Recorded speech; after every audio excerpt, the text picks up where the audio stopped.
I'd like to welcome you to Joyful Gathering Spiritual Center's Saturday night Joyful Gathering Inspirational Talk, and we have an affirmative prayer also at the end. I'm Reverend Margaret Palagye, founding minister of Joyful Gathering, and I'm always so happy that you join me.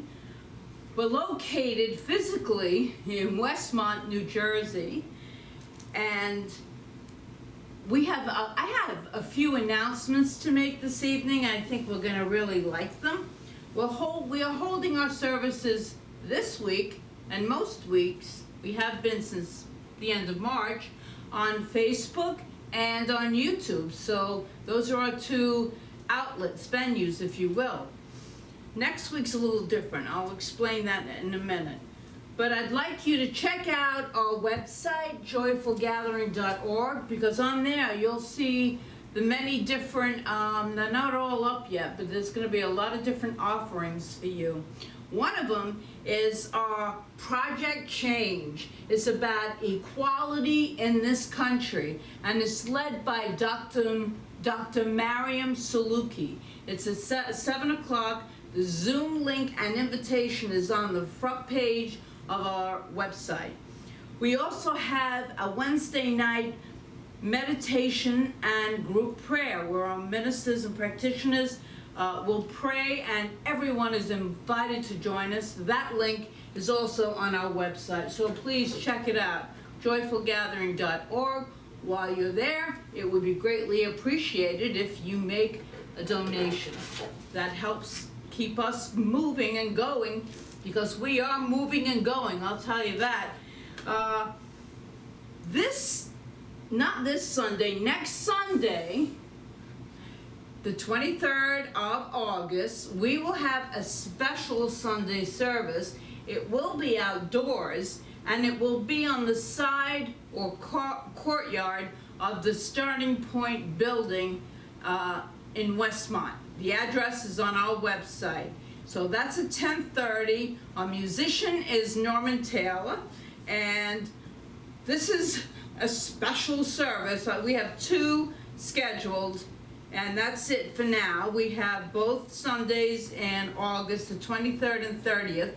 So if you're comfortable, we have a list of requirements in our newsletter, and soon to be we'll be sending a lot of information out. It'll be on our website. So stay tuned for that. Well, let's take a deep breath together and begin the talk this evening. Let's inhale enthusiasm and exhale enthusiasm. Yes. And you'll see why. Our theme for this week's talk is one of the ultimate power tools. In your workroom at home, and maybe you don't have a workroom, maybe you just have a worker like I do. Power tools make any job go smoother and faster, quicker and easier than do hand tools, right? Wouldn't it be nice if we had power tools for living life? Well, we're going to find out this evening, because we're going to plug in and explore a few, because we have power tools for living life that I think we need to engage in using. Emma Curtis Hopkins, a New Thought spiritual genius, and she was a woman who knew about spiritual power tools. She once said, "We have unlimited power. If we do not use that power, it does not alter the fact that it is our inheritance." So that the power tools that I'm going to go over tonight and next week will be about using those power tools which are inherent within us, and whether we use them or not, they still exist.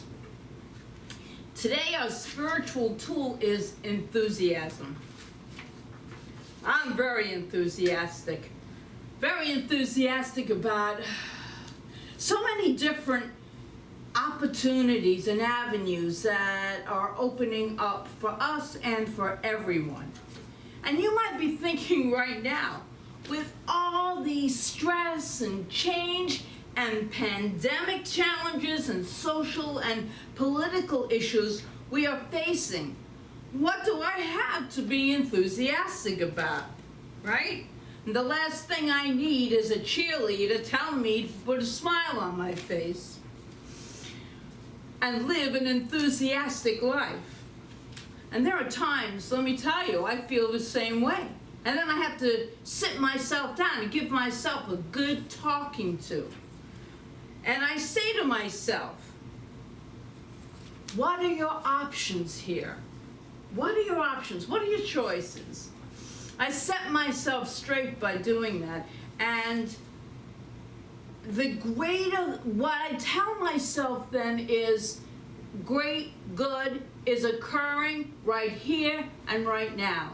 I absolutely believe and know that. Doesn't feel like it all the time, but I believe it. And I'll quote Emma Curtis Hopkins later on, because we're going to take this talk about this indwelling enthusiasm deeper than surface thinking. First, by exploring what enthusiasm really means.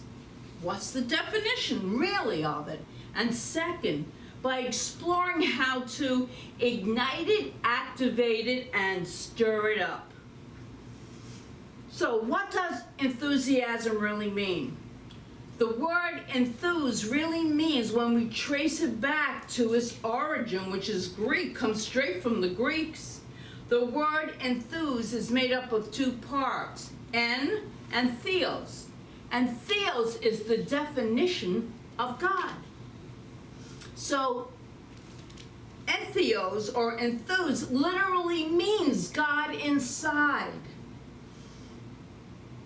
God infused, God filled. Thus, enthusiasm is the act of expressing our God-filled selves. Jesus said to his followers, I am in my Father is in me, and I am in you. That's from John. And I think that that implies oneness. Jesus really was a oneness teacher, a great, great teacher. And I really believe that he came to lead us in this awareness of entheos, our God-filled self. In Science of Mind, Ernest Holmes writes, the essence of all true religious philosophy is an inner realization of the presence of the perfection within and around us. It is the hope of heaven, the voice of God proclaiming, I am that which thou art that which I am. Again, the teaching of oneness and unity, which is what New Thought religious science is absolutely all about. The God within. The God within, no matter what's taking place on the outside. It feels like the outside. So enthusiasm is the act of expressing our God-filledness. And then, what is it not? Well, it definitely is not impatience or impetuousness.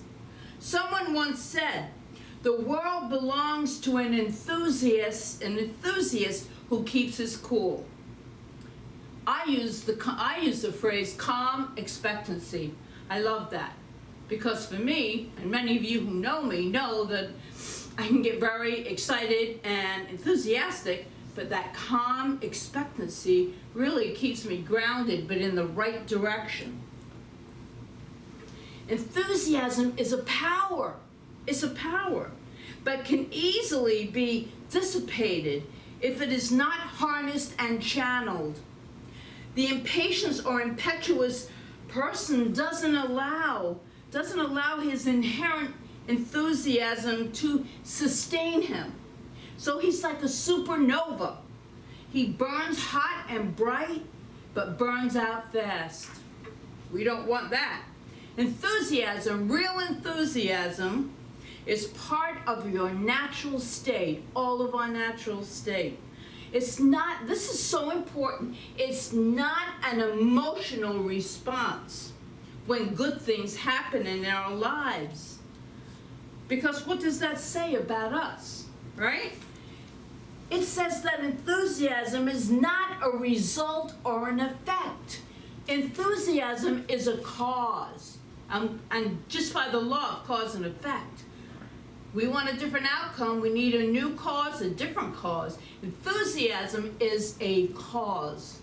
It ignites the law to bring about that which we are holding in our consciousness, our desires, our heart's longing. And it's done in such a way because that feeling part mixed in with the words of declaration bring about amazing results in our lives. And that is true, very true. It's really important to remember that though, and I'll say it again. Enthusiasm is a cause, it's not an effect. But it is when you develop that ability to connect with your inherent enthusiasm, you place yourselves consciously in the surging, flowing, ever-creating tide of life. That's where I want to be. Being enthusiastic doesn't mean denying facts, because there's a lot of yucky facts in life. And genuine enthusiasm is not blind to them. However, it supports us throughout whatever is going on in our lives and in the lives around us in powerful, powerful ways. And now the second part is how to ignite, activate, and stir up that enthusiasm. Even in the midst of challenges, you can proclaim your good. That is basically what Paul was saying to the Philippians when he said, you have had some quarrels in your church, he pointed out. And there is a lot to be anxious about, but brethren, whatever is true, whatever is honorable, whatever is pure, whatever is lovely, whatever is gracious, if there is an excellence, if there is anything worthy of praise, think about these things, and the God of peace will be with you. Isn't that beautiful? I love that reading. I love it. We do not deny that there are problems that exist in our lives and in our world, but instead, we turn them into promises by moving our thoughts to align with God and knowing that a God-filled life is a life of enthusiasm that will lift us above all challenges, not feeding into the challenges. And this is so extremely important to remember.